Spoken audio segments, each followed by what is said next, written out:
Dios me les siga bendiciendo, amados hermanos, amadas hermanas. Es un gusto saludarles en el nombre de nuestro Señor Jesucristo, esperando que las bendiciones de Dios, como siempre, estén con ustedes.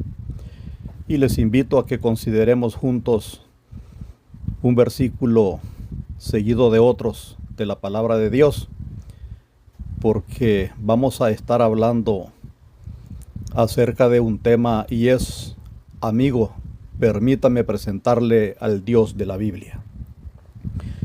Vamos a leer para esto en el nombre del Padre, del Hijo y del Espíritu Santo, Génesis 1:1. En el principio creó Dios los cielos y la tierra. Comprender y sobre todo entender quién es Dios según la Biblia es un viaje muy profundo que abarca en su recorrido la totalidad de las Escrituras, desde el Génesis hasta el Apocalipsis. La Biblia desde su inicio presenta a Dios como ya existente, antes de todo, y como la figura central de todas sus narrativas, y la descripción de él es amplia, multifacética y para una mente sin prejuicios profundamente convincente. Para aceptar la representación bíblica de Dios debemos explorar su naturaleza, atributos y acciones tal como se revelan tanto en el Antiguo como en el Nuevo Testamento. La Biblia misma comienza con una poderosa declaración, según nuestro texto de partida. En el principio creó Dios los cielos y la tierra. Esta declaración inicial establece a Dios como el creador, como el origen de todo lo que existe. La palabra hebrea para Dios aquí es Elohim, que curiosamente es una forma plural, dando a entender la complejidad de la naturaleza de Dios, incluso mientras afirma su singularidad. Pero no es que cueste entender quién es Dios, por eso es que vamos a seguir estudiando. Pero en esta declaración notamos algo que vamos a seguir viendo a la luz de las Escrituras. La naturaleza de Dios se revela como trascendente, como inmanente.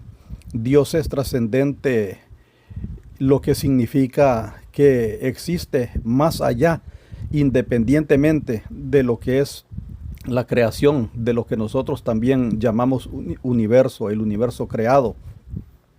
Isaías 55, 8 y 9 declara esta trascendencia: porque mis pensamientos no son vuestros pensamientos, ni vuestros caminos mis caminos, declara el Señor. Porque como los cielos son más altos que la tierra, así son mis caminos más altos que vuestros caminos, y mis pensamientos más que vuestros pensamientos. Dios no está sujeto por el tiempo, el espacio o la materia. Él es eterno, omnipresente, omnisciente y omnipotente. Sin embargo, Dios también es inmanente, lo que significa que está activo dentro de toda su creación. Esta inmanencia se retrata bellamente en el Salmo 139, 7 al 10, por ejemplo, donde dice: ¿A dónde me iré de tu espíritu? ¿O a dónde huiré de tu presencia? Si subo a los cielos, allí estás tú. Si en el Seol preparo mi lecho, allí estás tú. Si tomo las alas del alba y habito en el extremo del mar, aún allí me guiará tu mano y me sostendrá tu diestra. Lo que significa que si bien Dios no está sujeto a su creación, sí está íntimamente involucrado en la vida de su pueblo, guiándonos, sosteniéndonos y cuidándonos. Una de las revelaciones más significativas de la naturaleza de Dios en el Antiguo Testamento es su relación de pacto con su pueblo. Por ejemplo, dice en Éxodo 3:14, allí donde Dios revela su nombre a Moisés como yo soy el que soy. Y este nombre significa la autoexistencia de Dios, su presencia eterna y su naturaleza inmutable. En otras palabras, Dios ha sido, es y siempre será. Dice la Biblia que Él es el Dios de Abraham, de Isaac y Jacob, que hace pacto con su pueblo, prometiendo a través del tiempo ser su Dios y ellos su pueblo. Génesis 17:7, y estableceré mi pacto entre mí y ti y tu descendencia después de ti en sus generaciones por pacto perpetuo para ser tu Dios y el de tu descendencia después de ti. Dios y sus atributos se revelan aún más a través de sus acciones e interacciones con la humanidad. Él es santo, como se ve en la visión del Señor en Isaías 6:3, donde los serafines proclaman: santo, santo, santo es el Señor de los ejércitos, toda la tierra está llena de su gloria. La santidad de Dios significa su pureza absoluta, perfección moral y separación del pecado. Él es justo y recto, como lo declara el Salmo 89:14. Justicia y juicio son el cimiento de tu trono, misericordia y verdad van delante de tu rostro. Dios también es representado como amoroso y misericordioso. Una de las expresiones más profundas del amor de Dios se encuentra en el Nuevo Testamento, en Juan 3:16. Porque de tal manera amó Dios al mundo que ha dado a su Hijo unigénito para que todo aquel que en él cree no se pierda, mas tenga vida eterna. Este versículo contiene la esencia del plan redentor de Dios a través de Jesucristo su Hijo. El amor de Dios es sacrificial, incondicional y dirigido a la salvación de la humanidad. El Nuevo Testamento continúa revelando la naturaleza de Dios a través de la persona de Jesucristo. Juan 1:1-3 dice: en el principio era el Verbo, y el Verbo era con Dios, y el Verbo era Dios. Este era en el principio con Dios, todas las cosas por él fueron hechas, y sin él nada de lo que ha sido hecho fue hecho. Aquí Jesús, el Verbo, es identificado como Dios, coeterno con el Padre y activo en la creación. Este pasaje introduce el concepto de la Trinidad, que aunque no se nombra explícitamente en la Biblia, es una doctrina derivada de la totalidad de las Escrituras, aunque muchos hacen malabares tergiversando la Biblia para querer negarlo. La Biblia describe a un único Dios, trino, como un ser en tres personas: Padre, Hijo y Espíritu Santo. Cada persona es completamente Dios, compartiendo la misma esencia divina, pero distinta en sus roles relacionales. La Gran Comisión en Mateo 28:19 refleja esta naturaleza trina. Por tanto, id y haced discípulos a todas las naciones, bautizándolos en el nombre del Padre y del Hijo y del Espíritu Santo. La Trinidad es un misterio que supera la comprensión humana, pero es fundamental para entender la plenitud de la revelación de Dios en la Biblia. Jesucristo, como parte de esa Trinidad, encarna la plenitud de Dios en forma humana. Colosenses 2:9 afirma: porque en él habita corporalmente toda la plenitud de la deidad. A través de su encarnación, vida, muerte y resurrección, Jesús revela el carácter, la voluntad y el plan redentor de Dios. Colosenses 1:15 dice: y él es la imagen del Dios invisible.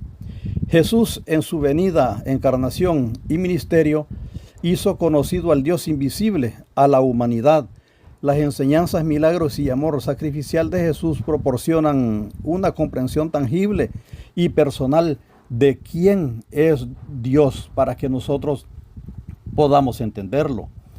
Ahora el Espíritu Santo, como parte de la Trinidad, continúa la obra de Dios, y como Dios en el mundo y en la vida de los cristianos nos ayuda en muchas cosas. Jesús prometió la venida del Espíritu Santo en Juan 14:16 y 17. Y yo rogaré al Padre y os dará otro Consolador para que esté con vosotros para siempre, el Espíritu de verdad, a quien el mundo no puede recibir, porque no le ve ni le conoce, pero vosotros le conocéis porque mora en vosotros y estará en vosotros. El Espíritu Santo convence de pecados, capacita, guía y consuela a los cristianos, haciendo real la presencia y el poder de Dios en sus vidas diarias.